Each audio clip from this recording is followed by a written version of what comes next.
Mr. President, it has been my privilege to serve on the Senate Aging Committee since my very first days in the Senate, and I'm honored to have been elected to chair this committee for the 114th Congress. I want to welcome the presiding officer, Senator Cotton of Arkansas, to the committee. He will be a new member on our committee, and I believe that he will enjoy his service as much as I have. Mr. President, my service on the Aging Committee is particularly appropriate since Maine is the oldest state in the nation by median age. Many people would guess that Florida would have that distinction, but in fact, it's the great state of Maine. Throughout its history, the Aging Committee has spurred Congress to action on issues that are important to older Americans through its hearings, its investigations, and its reports. This is the first time that a Maine senator has chaired the committee since the 1990s, when my predecessor, mentor, and friend, Senator Bill Cohen, served as chairman. Mr. President, I want to share with my colleagues today my priorities for the committee as we begin this new Congress. I have three major priorities for the committee's work. First, retirement security. Second, investments in biomedical research, targeting diseases that disproportionately affect older Americans like Alzheimer's and diabetes. And third, protecting seniors against financial exploitation and scams. I'm increasingly concerned, Mr. President, that our seniors will not have adequate savings and other financial resources during their retirement years. The committee will therefore focus on retirement security and in particular on the need to encourage more savings and better financial planning. According to the nonpartisan Center for Retirement Research at Boston College, there currently is an estimated $6.6 trillion gap between the savings that Americans have today and what they should have in order to maintain their standard of living during retirement. Nationally, 1 in 4 Americans has no source of income beyond Social Security. In the state of Maine, Mr. President, the number is 1 in 3. Social Security provides an absolutely vital safety net. However, with an average benefit of just $16,000 a year, it certainly is not enough to finance a comfortable retirement for many Americans. According to a survey published in 2012, more than half of all Americans are worried that they will not be able to maintain their standard of living in retirement. That's up sharply from 34% 2 decades ago. And the Boston College analysis demonstrates that their concern is warranted.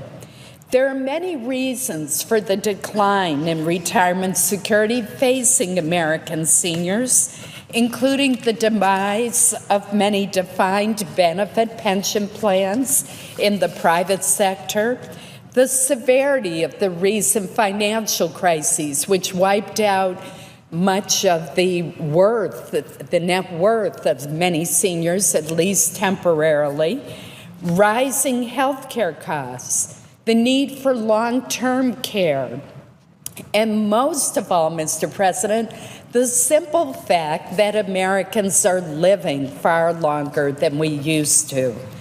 Many Americans reaching retirement age also have more debt than retirees of previous generations. I remember when my parents paid off the mortgage on their home and had a mortgage burning party.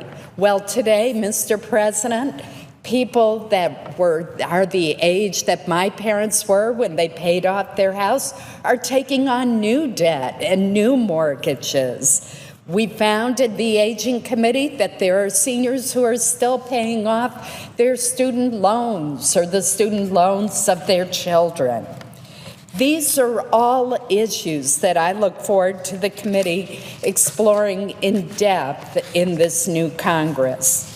Another priority will be highlighting the importance of biomedical research on diseases like Alzheimer's and diabetes that take such a devastating toll on older Americans and their families.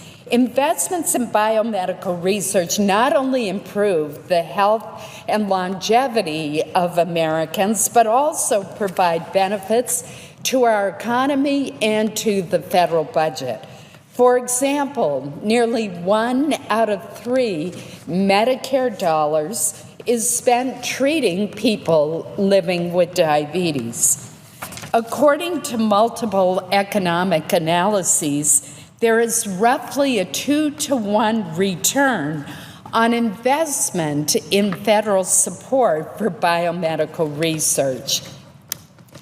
This investment at the National Institutes of Health and at research centers across the country spur job creation and are also critical to America's competitiveness in the global research environment. Mr. President, as Senate co-chair of the Congressional Task Force on Alzheimer's, I am particularly committed to helping to spur breakthroughs in an Alzheimer's disease, which has had such a devastating impact on 5.2 million Americans and their families. In addition to the suffering it causes, Alzheimer's costs the United States an astonishing $214 billion a year. That includes $150 billion in costs to the Medicare and Medicaid programs. These costs will only skyrocket as the baby boom generation ages. Fortunately, there is promising research that holds hope for Alzheimer's patients and their families. The research community is poised to make important advances through clinical trials and investigating new therapeutic targets. But adequate funding is critical to advance this research, to achieve these breakthroughs. At a time when the United States is spending more than $200 billion a year for Alzheimer's patients, we are spending less than 0.3% of that amount, about $600 million a year on research. Surely we can do more for Alzheimer's given its tremendous human and economic price.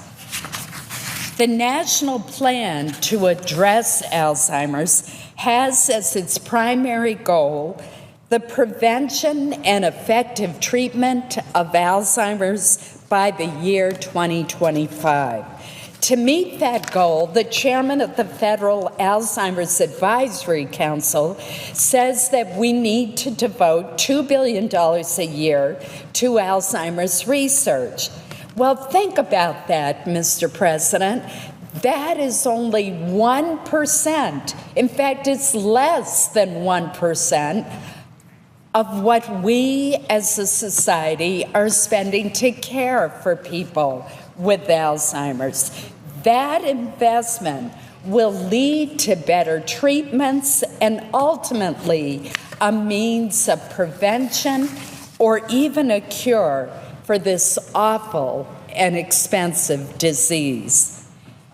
Mr. President, the Aging Committee will also continue its focus on scams that target our seniors, such as the Jamaican lottery phone scam that we exposed in the last Congress. This nefarious scheme, which is estimated to have cost Americans as much as $300 million a year, particularly targeted seniors in the Northeast. Some seniors in my state lost tens of thousands of dollars to this scam, which involved a con artist calling a victim to tell him or her that they had won the Jamaican lottery, but needed to pay fees to process the winnings.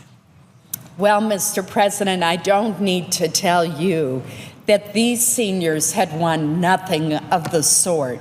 But this was a very sophisticated scheme.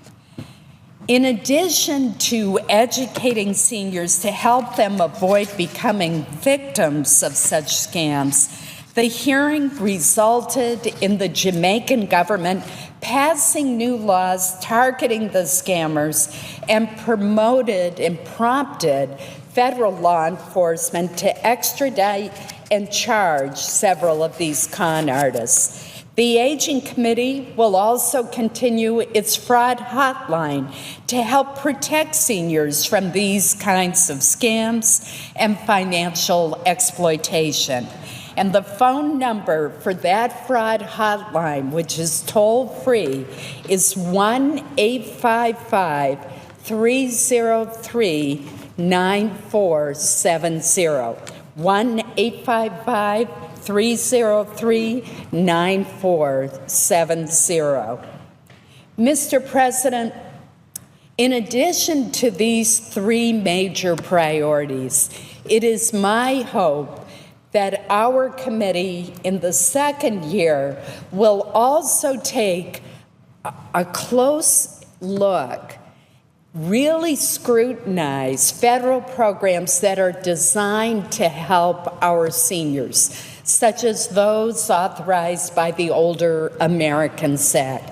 We want to make sure that these programs are as effective and efficient as possible, and that their benefits reach those seniors as intended. So we will be performing that oversight function and sharing our findings with the Committee of Jurisdiction, the Health, Education, Labor, and Pensions Committee, on which I am also privileged to serve. Mr. President, the Senate Special Committee on Aging has a long history and tradition of bipartisanship, and my work on this committee during the past Congress was particularly rewarding because of the strong partnership that I forged with the committee chairman, the senior senator from Florida, Bill Nelson.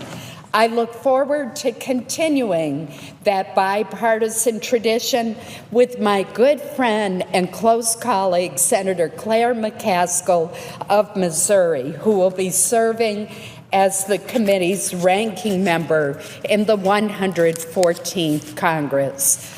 Finally, Mr. President, I would encourage the presiding officer and all of the other members of the committee to not only be active participants in the committee, but also to share with us your thoughts on issues that we should pursue. Thank you, Mr. President. I yield the floor.